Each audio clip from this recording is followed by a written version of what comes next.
Hi everyone, my name is Dr. Joseph Hammer, and this is my top 10 tips for prospective PhD students attending the American Psychological Association's annual convention. So this is geared specifically towards bachelor's and master's students in counseling or clinical psychology in particular, who are looking to apply to doctoral programs, particularly in counseling or clinical psychology. But to some degree, this also applies to other specialties within the field of psychology.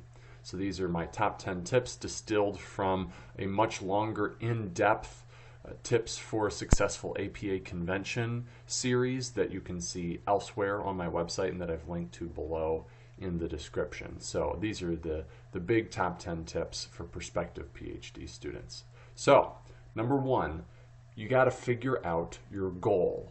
Are you looking to network with current graduate students and faculty to help put a face to your upcoming applications to the doctoral programs? Are you looking to get inspired by other people's research and share your own work with the world? Knowing your goal for going to the APA convention is going to help you figure out, should you even go, or would it be better to go to a regional conference like the Midwestern Psychological Association Convention or the National Multicultural Conference and Summit, or something else that may be more targeted and may allow more intimate and small group contact with people you're trying to network with. So you have to know, what's my goal for going to APA, and is it the best use of my money and time? Because it is expensive to travel across the country, stay in a hotel for 4 days to network with folks. Tip number two, if you're looking to network and that's your big goal, then you want to prioritize attending poster sessions, social hours, business meetings, and the unofficial division programming that will be hosted off-site at local hotels rather than at the APA convention center itself. There are some exceptions, but in general, going to symposia and plenary sessions and talks by a solo presenter don't allow as much opportunity to converse with other people in the room. So if you're looking to connect, you want to do that where you can walk about, talk with folks, and interact, and going to the large poster sessions, social hours, business meetings, and the informal programming is the best places to do that. Number three, if you're a student, definitely prioritize the APAGS, which is the graduate student arm of APA. Prioritize going to APAGS programming, and also every division. So for example, I'm affiliated with Division 17 of APA, which is the Society of Counseling Psychology, as well as some other divisions. Division 17 has their own student affiliate, which is the Student Affiliates of 17, SAS. That's the big student group, and they host and put on programming relevant to counseling psychology students. So you definitely want to figure out what divisions of APA are most relevant to your professional and research interests, and figure out what student groups are affiliated with that division, and see if that student group sponsors specific programming, because you'll want to go to that because that will afford good networking opportunities. So for example, if you're a counseling psych master's student or looking to get into a counseling psych PhD program, going to the Student Affiliates of 17 programming is going to allow for good networking that's related to counseling psychology people.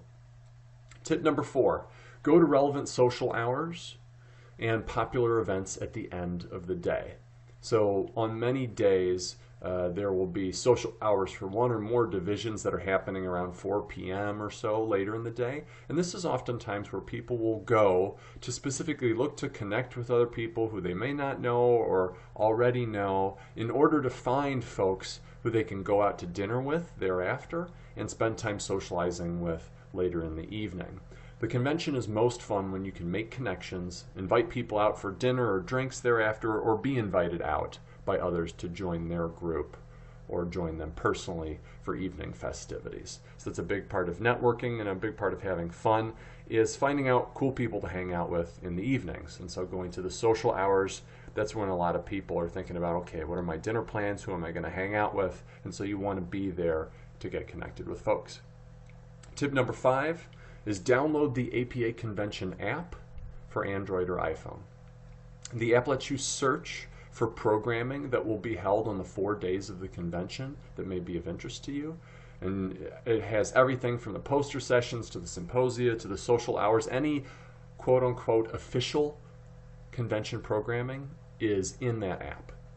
And you can even save the most interesting looking programming to the app's calendar. And you don't want to try and search day by day because there's hundreds of programs each day across a variety of topics. It's too overwhelming and too much a waste of your time.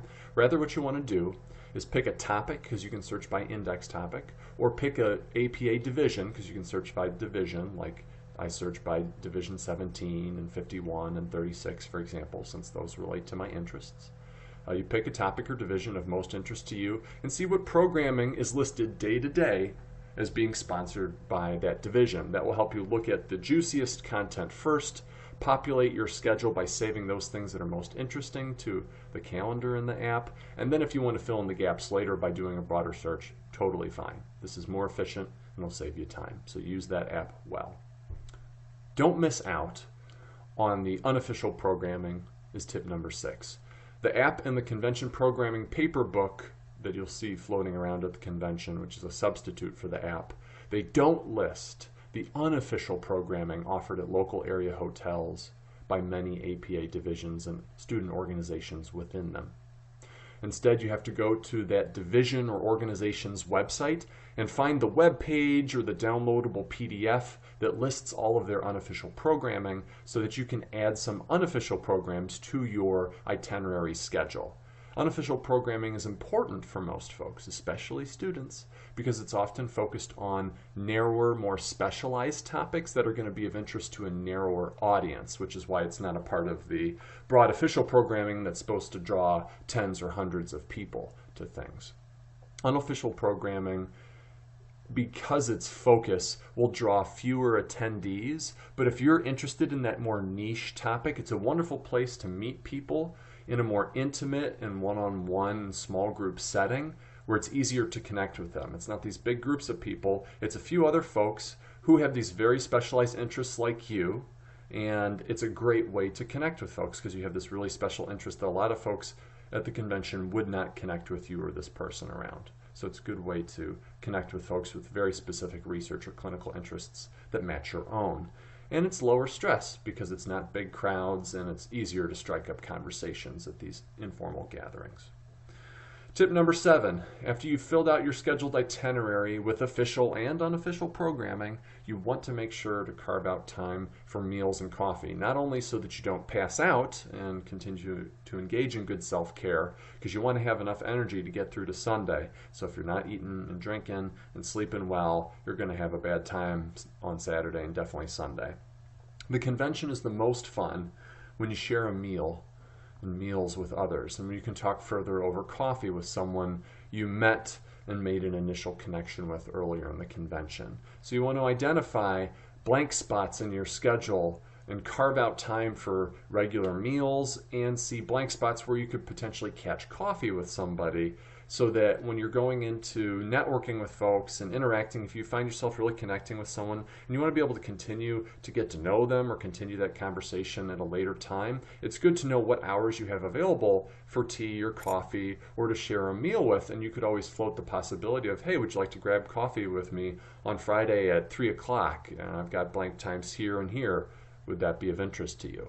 So you can create an opportunity to develop a deeper professional relationship with this person by setting up a time for further contact. Tip number 8, if you're trying to connect with a professor, be brief and sensitive to body language cues. You're encouraged to introduce yourself to a professor or maybe an advanced graduate student whose work you're familiar with and want to connect with. However, when you do so, make sure you have your 16-second elevator speech ready so that you can briefly say who you are, what institution you're coming from, what your shared connection with that person is. For example, a shared interest in a research area or a clinical expertise. And if you're planning to apply to their doctoral program, say later that fall, then you can mention that. You can say, I look forward to submitting an application to apply to your program. And then after that 16-second elevator speech, shake their hand and leave them to their business. If you get cues from the professor that they want to continue to dialogue with you, ask you questions, that's okay. You can stick around and continue the dialogue. However, in many cases, the professor, especially if it's at a social hour or a poster session, is wanting to connect with a bunch of other people they know in that room at that hour. And so they want to be able to continue to mill about and connect with folks. They want to be able to depart to make it to the next programming event on time, a lot of the times. So you need to read their body language and use that language to see whether to continue to converse with them and engage in small talk or whatnot, or if it's time to say, hey, Dr. X, it was really nice meeting you. Really appreciate the chance to introduce myself, and I look forward to applying to your program in the fall, and then walking away with a smile, something like that. So you have to decide when to get out of their hair, because you don't want to leave with a bad first impression by holding on to them and monopolizing their time too much. And of course, every professor is different and has a different interpersonal style and a different degree of enthusiasm and interest in connecting with potential prospective students and younger students. So it's going to depend, but in general, be sensitive to their body language and react accordingly. That'll get you a long way. Tip number 9, if you want to save money and maximize your ability to get travel funding to help fund your expenses to go to the APA convention, do everything you can to be in a place to submit a first author poster proposal to a relevant APA division. Remember, these proposals are typically due December 1st of the year prior. So if you want to go to the 2018 annual convention, then you're having to submit a poster proposal by December 1 of 2017 in the calendar year before. So if you're lucky enough to have a poster accepted, and there's other types of proposals like being a paper presenter as a part of a symposium, but those are harder for graduate students to usually get slotted in with unless they have a mentor who's hooking them up. So that's why I say concentrate on poster sessions, because those are oftentimes your best bet of being able to successfully get accepted to present at the convention.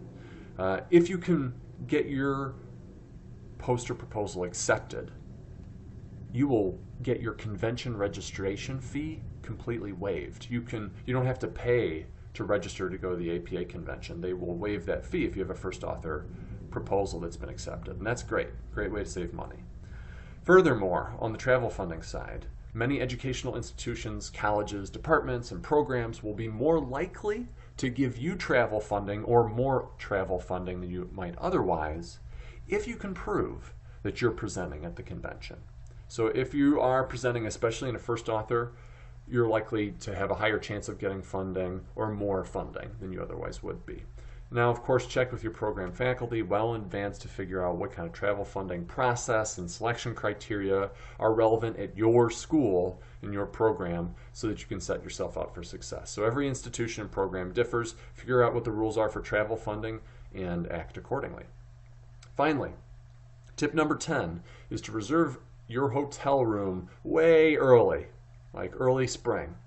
Coordinate with others to split the cost of the room if you can. If you have buddies who are going to be going, fellow students who you can share the room with, that's great. So when I was a graduate student, for example, we had 4 people to a room, and we'd always reserve a room with 2 queen beds. So it'd be, folks we were comfortable with each other, so we didn't mind sharing a queen bed. So we could put 4 people to a room, and so that divided the cost of the room in fourths, which was awesome. It really helped us do lodging on the cheap, assuming that's something that's comfortable and feasible for you. It's something I recommend doing as a student. So also try and reserve a room at a hotel that happens to be within, I'd say, no more than 15 minutes away in terms of walking distance to the convention center and the official APA sponsored hotels where the programming often takes place, especially that unofficial programming. When within walking distance, it's so much easier to do the convention. You can go back and take a nap at your room. You can decompress. You can grab a bite to eat easily. You can get in a quick nap. You can change clothes if you spill on your dress or your tie or whatever it is. It's just good for quality of life if you can be nearby. Of course, you can save money by grabbing a hotel room outside of that immediate urban area where the convention center is and commute in each day, but you're going to have less flexibility, and oftentimes you have to kind of commit to being there for the whole day and then going home. But it's harder to get connected with spontaneous social opportunities in the evenings. It's just harder to coordinate that sort of networking stuff when you're farther away from the action. So definitely recommend being in close if you can. So those are my top 10 tips for prospective PhD students who are going to be attending the APA convention. Again, if you want an in-depth, step-by-step walkthrough on how to have a successful APA convention experience, you want to look at my tips for a successful APA convention series or video, which I've linked to in the description below. And this comprehensive walkthrough, over 2.5 hours in length, discusses in detail how to mindfully network with graduate students and professors at the convention, and it shares everything that I've learned about saving money on lodging, transportation, and the other logistics of attending the APA convention. So I really recommend checking out that longer 2.5 hour. This is merely a small appetizer of some of the juiciest bits related to going to the APA convention. So thanks a lot for your time. Good luck. Bye.